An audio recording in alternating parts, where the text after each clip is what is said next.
Good morning, everyone. This is Tanya from You and Your Witchy Stuff.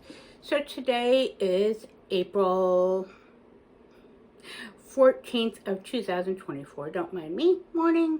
Yeah, we all know I stumble. Time is passing me by. If you watch any of my previous videos, you'll know about that. And that all factors in. So if you are new here and you're a visitor, welcome. And if you're returning or subscriber and you enjoy my rambles, my weekly readings, and what I have to offer, thank you. Also, I do ask kindly to please like, comment if you have any questions, any feedback, or anything you like about my readings below, and subscribe to my channel.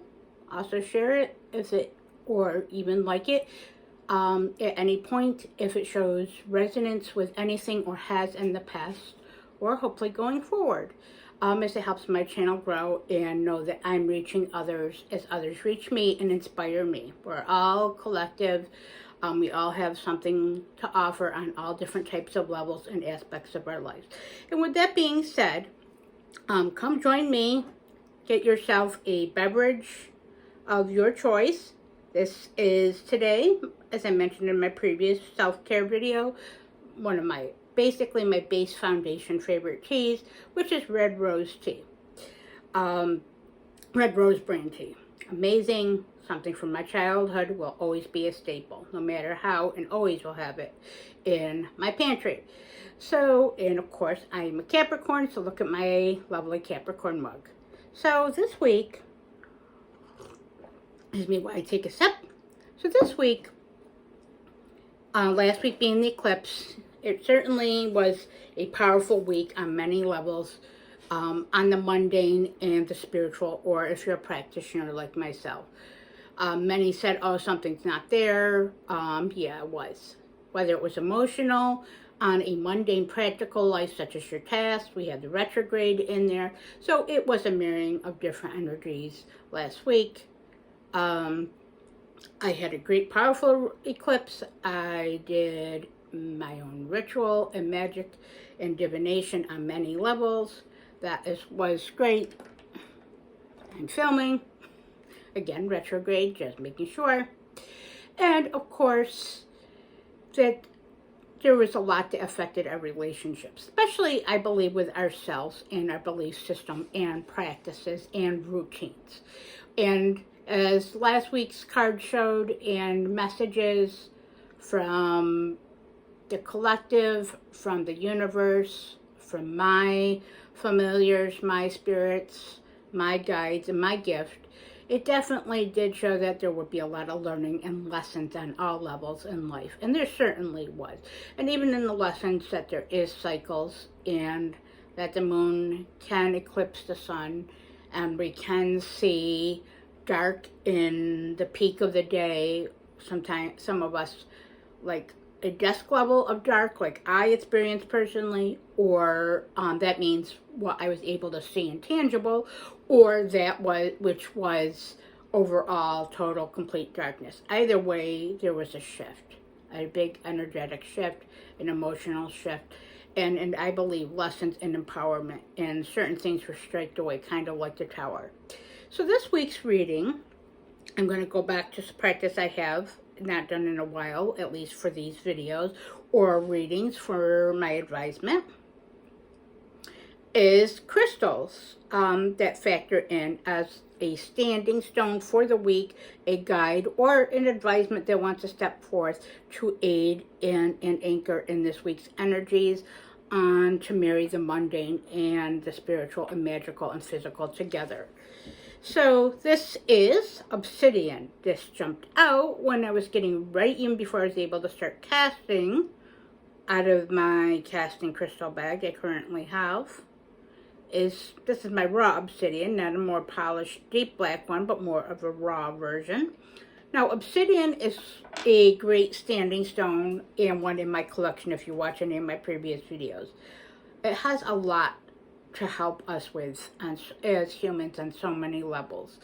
It is protective. It is of the volcanoes, so it helps with the fire, which will tie into this week's reading and message. but it will also work in protecting our energies, our home, our realm, our kingdom, what we work with and what we are attempting to work with. And in the world that is often cruel, uncertain, and in this life, it is a great protector. And if you are a practitioner like myself, not only for the protection, but it's also healing, protects your energy, projects that back to others, can be used as reflective, can be used for insight, scrying, and other magical purposes. So the obsidian this week is acting as a standing stone to remember, as always, to stay grounded in ourselves, our truth, our path, and our choices and our decisions, no matter what they may be and how the world is coming at us or how we're interpreting the world coming at us. Some of us have it some points easier than others or that, but remember, we're each experience life and the paths that we're on a mundane and a spiritual magical level, if that's how we are, is they all tie in and marry together. But again, be kind to yourself, have compassion for yourself, and also for yourself. This life we're all experiencing different ways, and in many ways, so many ways, it's manifesting and creating more and more in a much more challenging level. But this video is not for that. And that's part of the message Obsidian has. Despite the challenges and the ever-growing angst, fears, and such, remember just to stay grounded and focus on what works for you and your loved ones, your family, and that which you have built and what you are looking to build and create and what you have healed, and to heal yourself. And to look forward, like scrying. So this week's cards, the Bohemian Gothic by Baba Studios, it's actually stepped back up. So I follow what my intuition, my guides, and what my decks, my tools, my aids, and my spirits aid me with. So that's why this stepped up. Such a beautiful indie deck. And with that being said, the cards this week are, the tarot that is the Nine of Wands. Now look at that sky. In that I saw a deep red, vibrant orange sky last night as I was visiting my family. And yeah, empowering for today's energies, healing, and for the week as maybe a foreshadowing of the fire and energy. Now that's the Nine of Wands, and we'll get to that in the reading in a moment. Look at this Justice card.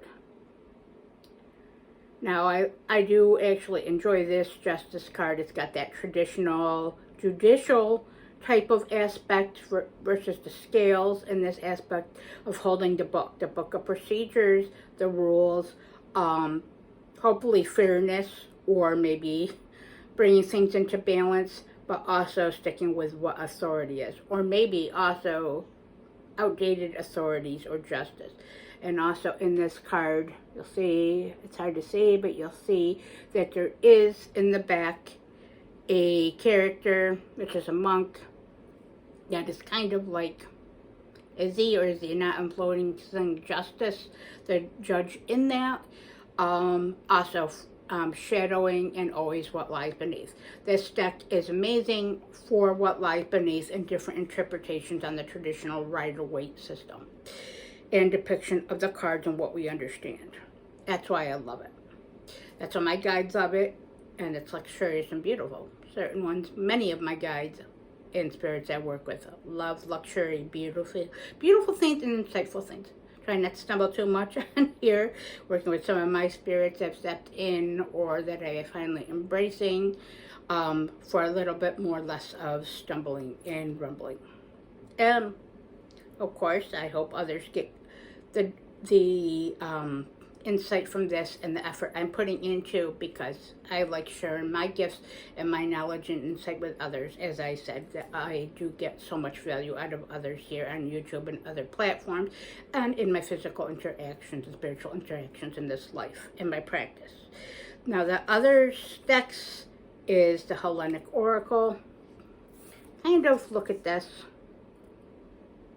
Don't you see? This is Athena, goddess of wisdom, insight, guide, logic, intelligence, and of course war.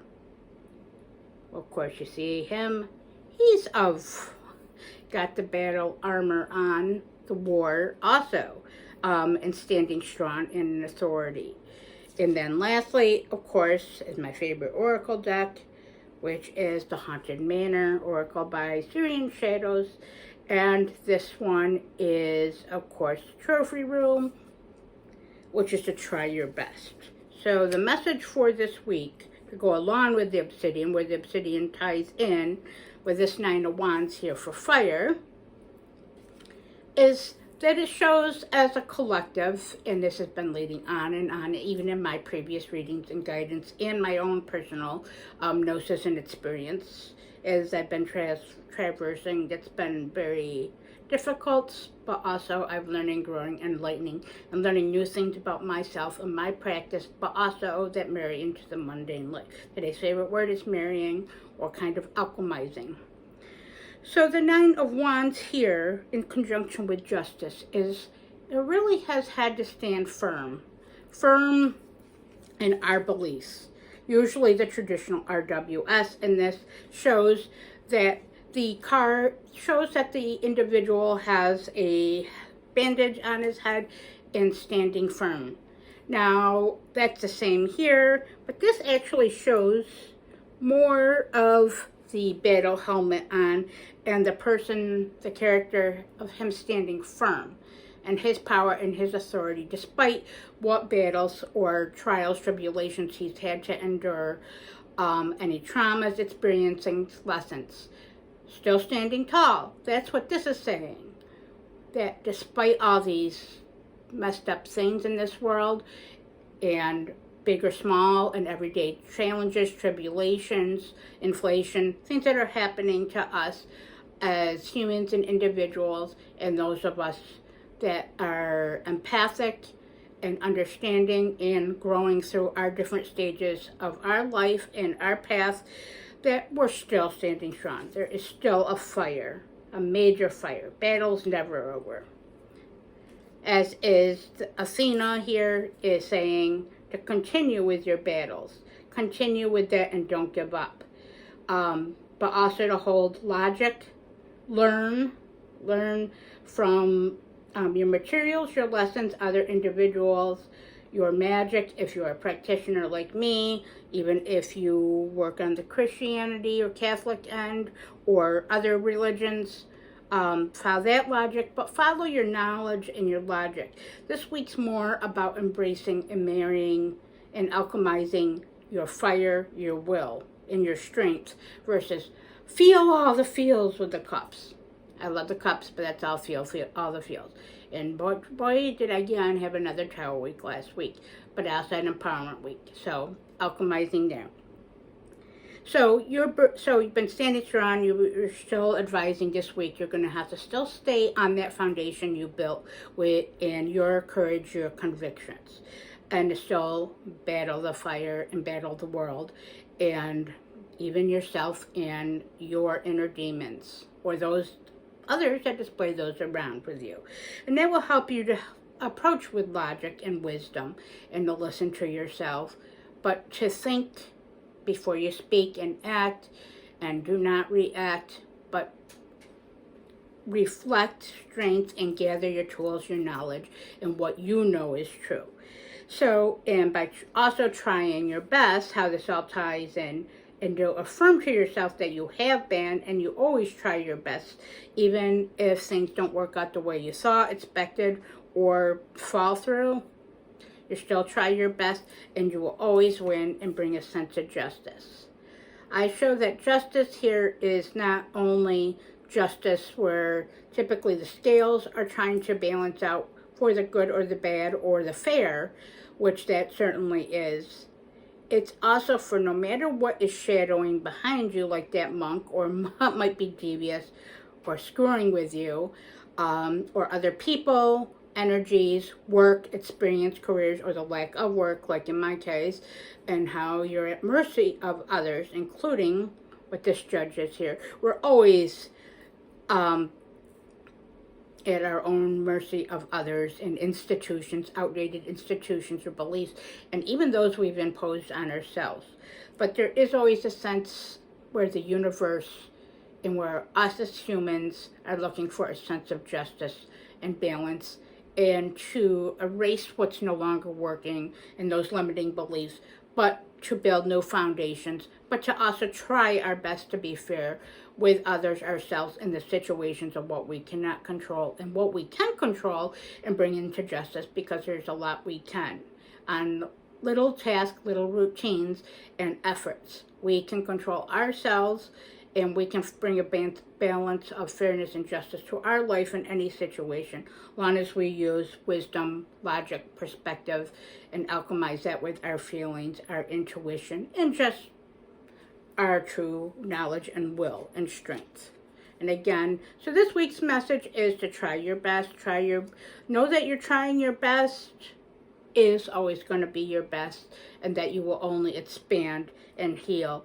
And through the trials of the Nine of Wands, remember, you're still standing. The Obsidian says to still stand, still be strong in your truth, your power, your goals. Remember, while that you run, that you're watching this, you're obviously in a physical body. So remember that you have many great things in abundance in your life, especially if you have a phone or a computer and you're able to watch a video. You'll have a home, apartment, a place you're safe, warm. You have food on your table, the medicines you need, and of course, mostly the love, support, and relationships that we have with ourselves and with this life and what we're getting through. So I hope this all finds you well. Again, please like, comment, and subscribe as this helps my channel grow. Check out my Instagram. It's on here, Little Miss Girl 79, in the community tab here of YouTube, where I actually post the picture in written formal message of this reading when I formalize it. This is more of just how I'm guided in the moment. And I do hope that this all finds you all well. Again, thanks for tuning in. I hope you all have a wonderful week. Stand through your adversities, and we'll all get there. Blessed be.